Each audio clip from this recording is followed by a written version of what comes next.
Hey everybody, welcome to a bonus bit of content. I hate the word content, Paul. But well, it's a stocking stuffer. How about that? Better stuffing stockings than... Now I feel cheap. the ditch digger over here, Brett Eliason. Hello. He's expensive. Yes, that's right. What the folks watching or listening aren't aware of is that he just literally gave Jason a masterclass in sound engineering. How do I 5 minutes leading up to this? A 5-minute one, yes. How do I fix the show? That's what we're looking for. Well, we just passed the 25th anniversary. No, 30th anniversary. Good Lord. Of a 2-song EP called Merkin Ball that you were a part of. 30 years? 30 years, Brett. Yeah, that can't be right. Yeah. Isn't it that wild? Would make me old. Yes, it would. It'll make me old too. Not as old, of course, but of course. Old adjacent.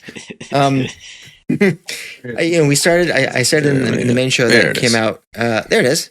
Yeah, I've got. We're talking about this right now. How about that? Oh, you have the CD version. I do. Yeah, that's cool. I have the vinyl versions in the other part of the house. I should have had it if I had thought ahead.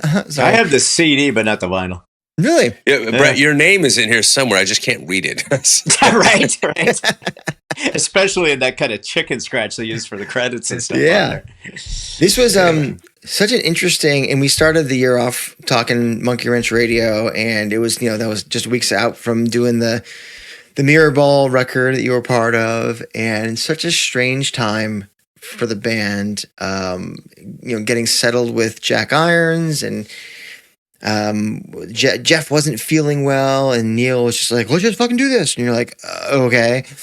And just rolling on up for 5-6 days or something like that over the course of a couple of weeks.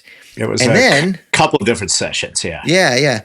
And then out of nowhere, they're like, okay, how did it come about? How did Ed, because I know Mike wasn't there or Stone wasn't there, or we were missing some guys. And it depended. Both songs have a different lineup. Yeah. And that was, so we've talked about Mirror Ball and how that came about. Ed was busy with life. That's a great way of putting it. He had his first real stalker, which is where I Got ID comes from. We call it I Got Shit. The stalker's name was Heidi. And so Heidi. So he just changed it to ID. Wait, hold on. I need to back up for a second, because every time that I've seen the title of the song written out, it reads as id. The super ego, ID, ego identification. No. Yeah, the id and the ego, like Freudian. Yes. That's how I've seen it written out. And so I always thought it's id. It's not ID. You're telling me it is ID because it's actually Heidi. Yeah, it is ID. It's I Got ID. Heidi. Yeah. Holy shit! Is this an exclusive? Are we breaking news here, Paul? I don't know. I mean, but Brett would know better than I would. This is news. I was there for it. Okay. That individual had broken into his home, lined his stuff up out in the backyard, threatened his wife. I mean, it was crazy. Where is Heidi these days? That's what I want to know. No, I'm just kidding. Hopefully getting the help that she clearly needed. Hopefully. That is not a good story, top to bottom. The poor individual needed help. I don't think ever got it. And my recollection is not a good ending. Okay. Well. But moving on. And then Long Road was about a good friend of Ed's who had just passed during Clayton. This period of time. Yeah. So Ed came in 2 different nights, visited with everybody. He wasn't around for the sessions majority of the time. And he just kind of walked in and said, hey, can you record something with me? And I want to say Long Road was the first one, but I honestly don't remember. That's just a minor recollection. But anyway, he walked in, talked a little bit about the loss of his friend, that kind of thing. They had this song. Neil was there. Jeff was there. Stone. Jack on drums. I don't think Mike was there. Right? Yeah, Neil was there because Neil plays pump organ and guitar on it. and does some backing vocal on it as well on that one. And that was, Ed just starts playing the riff, and we had that room set up like a live band in the round. So it was kind of a semicircle of the band with Neil sort of front and center, with monitors in the room and the whole bit. It was very live. You got bleed and wash and the whole thing. Oh yeah. I was in the old studio. Bad Animals? Bad Animals. Yeah, the big room, the SSL room. Yeah, we had put couches and great big carpets and just really made it super homey, super living room like.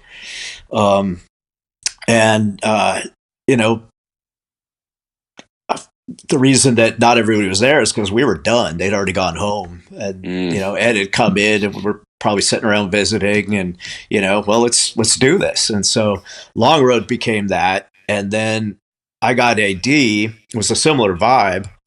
Jeff had already left, so Brendan was around, and Brendan picked up bass. Brendan can play anything. He has God-given perfect pitch, and fuck that guy, right? Too bad he hasn't been a good producer or had a great career. Right? Yeah, no, he's a wonderful human and really talented. But he played bass on that. Jack was drums, Stone, and Neil was on guitar. So that's where that came from. And the story goes that Ed just kind of walked in, and you tell me how much this is legend, how much this is real, but he came in, just picked up his guitar, just started strumming the D, and everyone kind of joined in until he decided to change the keys, kind of thing. Did that happen that way, or is it kind of? It wasn't so much the change, but he did just start playing the riff and kind of singing the melody, and everybody just started jumping in. Yeah, it's exactly how that came down. And Neil got super excited about that too. So I remember that's totally Neil's vibe. He loves that just instant muse thing. So oh yeah, I mean that was the whole Merkinball thing, which is like, I wrote a song last night, let's do it. 4 rehearsal takes, let's go. Yeah, that came from I probably mentioned that before, but we were doing a benefit for Gloria Steinem's Vote for Choice. At Constitution Hall, and Neil and Crazy Horse came and were one of the openers of all things. Neil wasn't super psyched with those guys at their point because apparently during their downtime they hadn't really been playing much and that kind of thing. Boy.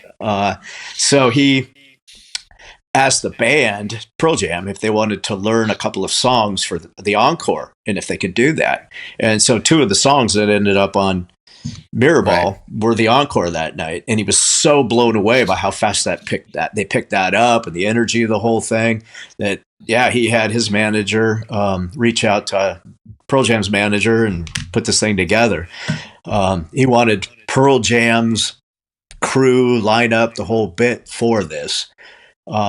So they brought Brendan in, and Brendan's usual guy, Nick, wasn't available. Nick Didia, really good dude, but he wasn't around. So the band asked me to do it. Wow. I got to record all that. Yeah, you did. I mean, I remember being, I don't know if it's the first time he ever mentioned it. I thought it was, and maybe someone will correct me out in the podcast universe, but the 2006 San Diego show at Via House Arena, you can hear it on the bootleg. He tells the story about hearing when Clayton, his drama teacher, passed away and how he felt. And then they launch into Long Road. And I'm thinking to myself, whoa, I didn't know that. I always thought it was just kind of like this quirky, kind of droning song. But now that I have this story, now I'm starting to see a picture in my brain of what it was. And then you saw the performance. Was it in 98 or 2000? I forget when it was just him and Mike and Neil. It was like a TV thing. Remember that? Was it Tibetan Freedom something or other? 98, I think, but yeah. Yeah, and I'm like, whoa, that's interesting.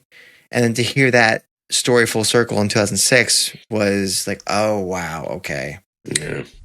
And then I got ID. How did that come about? Did Ed already have kind of some of those changes before he walked in? He had the song. He had the song. Oh, he had the song. Okay. Yeah. Both times he had the song. He had written them, was moved by, obviously, current events, wrote them, came in knowing that there was a studio that his buddies were in that he could go record in at the time. Didn't have his own room yet. Showed up towards the end of the night, and whoever was around joined him, and it just came together very organic. Organic, yeah. Yeah. Wow. Go ahead, Paul. No, I'm just remarking it. It's just the wild confluence of events that just came together for these two songs. When that happened, when they recorded those two songs, was there talk of where they might end up? Were they like, this could be cool if we just put these out together, or it's like, hey, we could save these for the next record, or it's like, we don't know what the hell we're gonna do with these. Like, was there any plan? Did Ed have a plan when he walked in with you guys? No, and he had no idea how it was going to turn out, but he got excited about what was captured. And they decided to put it out as a companion piece because it came from the same sessions, and Neil was involved, and that's where they came from. We went back into that same room, he and I, and mixed those two songs. He made Michael Goldstone sit out in the other room and wait to come in and hear it. Just the whole. Whenever you think about the film industry loves to portray this, but the A&R guy in the middle of the sessions and stuff, and many of them like to try to do that, and some are quite capable, not all. Michael's a sweetheart, he's very quiet, but Ed was like, no, you get to hear it after it's done. How much post was there? Was it a simple mix? I mean, I know that the Merkinball record's pretty loose. How much extra did you do? Did you work on it after roughing it while they were doing? We didn't. After it was recorded, that was it. There weren't any overdubs that I remember. Yeah, and it took me one day to mix both songs. So easy peasy, huh? Yeah, easy peasy. And this is the end result. So yeah, and it's special. I mean, that has so much emotion, and I was watching a Howard Stern interview with Joe Walsh, and I'm a huge Joe Walsh fan. One of my very first record was the James Gang Rides Again. My mom's younger brother, my uncle, gave me that record, and it ruined. I was 6 years old, right? It just fucked me up completely because here I am. Wanted to be part of music, motorcycles, but he was Howard was asking Joe what his favorite song of his is. And he said, well, it'd probably have to be Rocky Mountain Way. And he goes to tell the story behind that, which is really entertaining. Look that up. You can find it on YouTube. But and Howard says, well, yeah, man, the Howard's a very musical guy. It's cool. But he talks about what a great groove that has, and just the cool energy of it. And he goes, well, yeah, it was 5-6 guys banging away in a studio live together, right? It back then you had to capture everything at the same time, pretty much. The formats weren't infinite. That was probably 16-track era max on tape. Were you summing anything? Or I'm sorry, summing anything? Or no? You can, yeah, of course. You might, if you had a couple of mics on a guitar, you'd probably sum them down, group them, sum them down to a track. It's funny these days, you see younger engineers are so used to the digital formats, they just isolate every single thing. And I get mixes sometimes that has 100 and some tracks for a freaking rock song. Like, dude, make some choices, man. Right? But I'm going to mic the top of the tom, the bottom of the tom. I got the room mic. I got the distant room mic. Holy shit. Right. Six mics on guitars, whatever. Right. Insane. And, there's the fun part of that is sitting there having to go through it all and see what you want, what different combinations of things do. Yeah. Sometimes it's just like, this just goes away. This goes away. You have to pare it down to what you want to work with. But it sounded pretty organic, Brett, on both Mirror and Merkin Ball. Do you recall it being a pretty light miking? Like when you're getting the Jack's kit, it's like, all right, we're just going to keep it super simple. Is there just one room mic? Like how are you doing that? There's a couple room mics around because the Studio X, the SSL room, is a gorgeous sounding room. You absolutely want to use that room. It was Matt Cameron's favorite drum room. Right. Yeah. I say was because it's now an apartment complex. Right. Which is really sad. But sounds like it. Yeah. But it was very live kind of miking situation. And even the vocal mics were the OM7s that the band still uses to this day. So, wow. Yeah. Well, it's definitely, I would say, pound for pound, one of the best offerings they've ever put out. Both songs I find just so impactful, and that it's hard to get that much quality into 2 tracks, and they did. And I just find this such an interesting time to have been able to do that. I mean, they were firing all cylinders. We know that about that time. It was so prolific for them, so maybe it's not very surprising. But what a cool both were such emotional stories behind it, right? Real heavy on both sides. They were inspired recordings. Yeah, and then Ed told the story to everybody before started to record, so they had it on their mind too, and I'm sure he did that on purpose. He's a very, very smart, wise man. And so, people's emotions end up in the recording. And it's through their musicianship and stuff. But if you go in just pissed off about something, that comes across. If you're having a great time, that comes across. If you're kind of sad, melancholy, that comes across. It's just, it's kind of an interesting thing. And sadly, with modern production and some of the ways that it's done, it eats that fabric out of it these days. So. I told you it before, Brett, and I'll tell you it again. There are some of the recordings that are my favorite sounding recordings are the ones that you have been on. We talk about these 2 records. We talk about the Brad record. We talk about the Mad Season record. They just sound real. Thank you. Yeah, I appreciate that. And what a magical life to be able to do that for a living, right? Yeah, absolutely. Thank you for enlightening us on the Merkin Ball. Absolutely. It's my pleasure, guys. Sliver, but I know our audience would appreciate just a little bit of insight on that release. 30 years ago, we're not that old. I have to go change my Depends now.